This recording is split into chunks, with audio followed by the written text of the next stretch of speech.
punggung lelaki ini tumbuh kuku manusia, menyentuhnya dengan tangan sangat keras.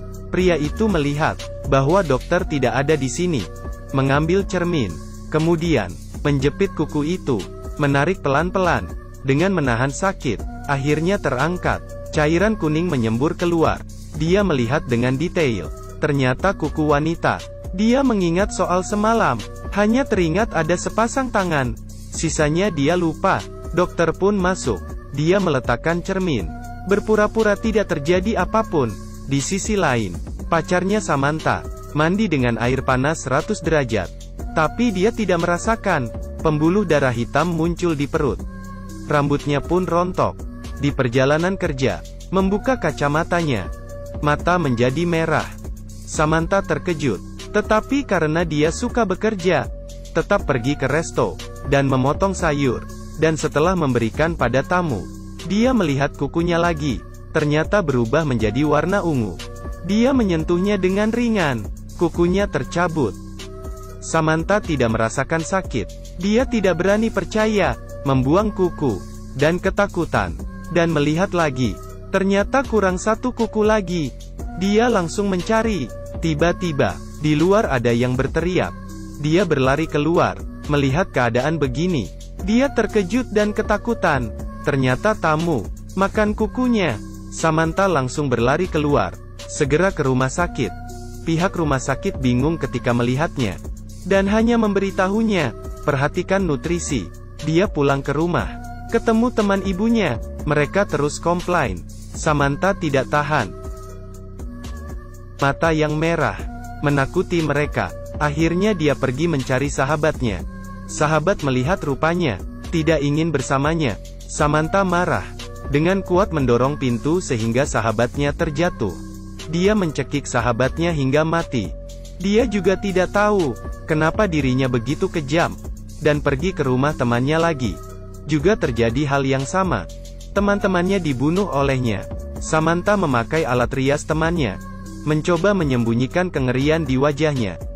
Tetapi malah semakin menakutkan. Dia semakin menggila, menyetir dengan cepat.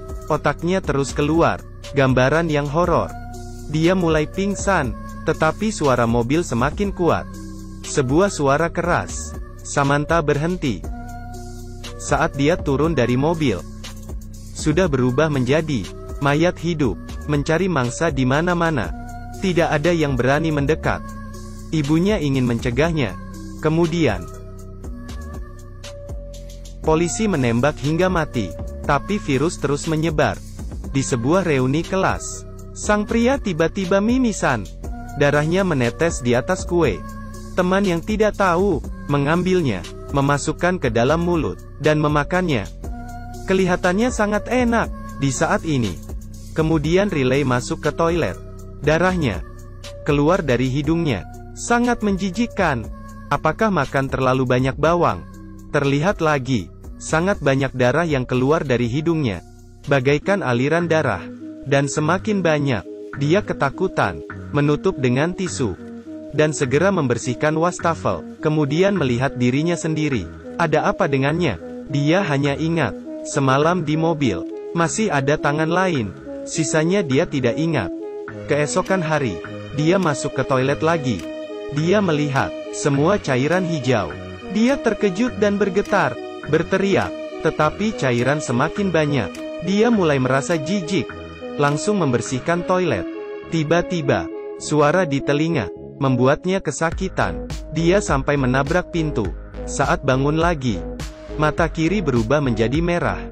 Badannya menjadi gatal. Membuka bajunya, dia melihat bahwa ada sesuatu yang bergerak di dalam kulitnya. Dia segera memakai topi dan keluar dengan kacamata hitam. Mengendarai mobil dengan cepat dan sambil menelepon dokter, tetapi tidak diangkat. Dia datang ke rumah dokter. Dokter dan keluarganya belum bangun. Dia sudah masuk. Istri dokter marah. Akhirnya Riley keluar. Dokter bangun dan ingin marah.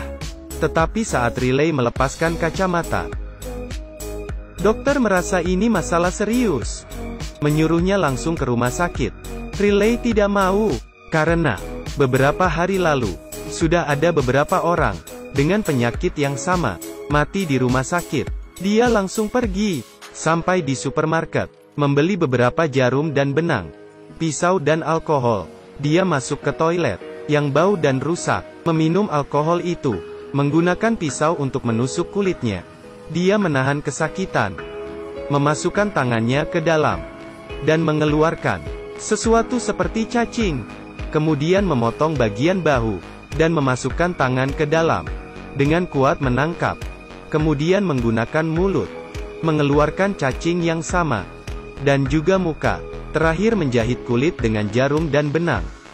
Dia segera mencari teman, karena beberapa hari lalu, mereka minum alkohol di bar. Ada teman yang menciumnya, takut tertular. Dia memanggil temannya yang sedang belajar. Riley melihat dahinya berubah hitam. Matanya berubah menjadi merah, mengatakan dia sudah tertular. Tetapi temannya mengatakan, dia tidak membuka lensa kontak. Mata jadi meradang. Riley mau membawanya pergi. Saat ini, pria yang menyukainya datang menghentikan. Pria itu langsung memukulnya ke dinding, melepaskan kacamata. Pria itu ketakutan. Saat menjelaskan, temannya pergi membujuk. Tiba-tiba darah keluar. Pria itu terkejut dan takut. Riley membawa temannya pergi. Apa ide dari mereka? Si gadis ingin melepas lensa kontak, tetapi tidak bisa. Agak kuat, mengambil dari bawah. Malah bola mata yang keluar. Mengerikan. Gadis itu menjadi takut, dan berteriak. Riley menghiburnya, dan memeluknya. Mereka berdua terinfeksi oleh virus misterius. Dan Riley pernah melihat pelaku virus. Mereka berencana mencari orang itu dulu. Mereka pergi mencari kontak antara pelaku. Yang membuka pintu adalah seorang pria. Riley langsung mengatakan ingin membeli pistol. Pria itu menjawab hanya menjual obat terlarang. Saat Riley membuka kacamata, pria itu terkejut, dan mengeluarkan pistol. Kemudian, Riley mengeluarkan kertas pencarian, memaksanya untuk memberitahu lokasi pelakunya. Di saat itu, polisi masuk, menangkap semua orang.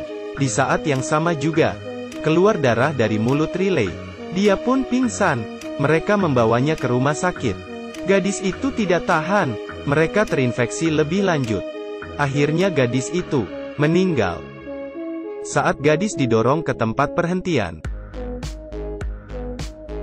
Di saat itu juga, pelakunya berpura-pura menjadi dokter, datang ke rumah sakit, ingin membunuh Riley. Saat Riley mengangkat kepala, melihat pelakunya, pelaku melihat hasil tes virus sendiri. Dengan senang, dia membuka pakaiannya, memperlihatkan bom padanya. Pelaku memiliki kepribadian antisosial. Polisi datang. Pelakunya dengan tenang dan senyum. Dia sudah puas dengan kehidupannya. Menjadi agresif. Tiba-tiba dua polisi yang tidak tahu apa-apa masuk. Pelaku mengeluarkan pistol dan menembak mereka, dan juga dokter bahkan suster. Semua mati. Dia berhenti. Hatinya senang. Kaki polisi wanita terluka. Pelaku berjalan mendekat. Riley datang, menyentrumnya dengan alat pacu jantung. Keduanya berkelahi. Pelaku mau mengambil pistol. Riley menahannya. Pelaku mencekik leher Riley. Riley tidak dapat bernafas, memuntahkan darah hitam. Terkena muka pelaku. Pelaku mengambil pistol, dan menembak Riley. Kemudian berbaring dan berteriak. Sangat menjijikan. Pelaku pelan-pelan mendekati polisi wanita itu. Dia sangat ketakutan. Pelaku mengangkat pistol. Saya adalah dewa akhir zaman. Tiba-tiba Riley melompat, menggigit pelaku itu sampai mati. Riley juga telah sepenuhnya bermutasi. Polisi wanita mengangkat pistol, dan menembaknya. Dokter pulang ke rumah, membuka lampu. Melihat istri yang duduk di kursi. Sudah bermutasi. Dan di perutnya, ada sesuatu yang sedang berjuang. Tampaknya infeksi yang sama masih terjadi. Saya adalah Da Chong Ming. Film selanjutnya lebih seru.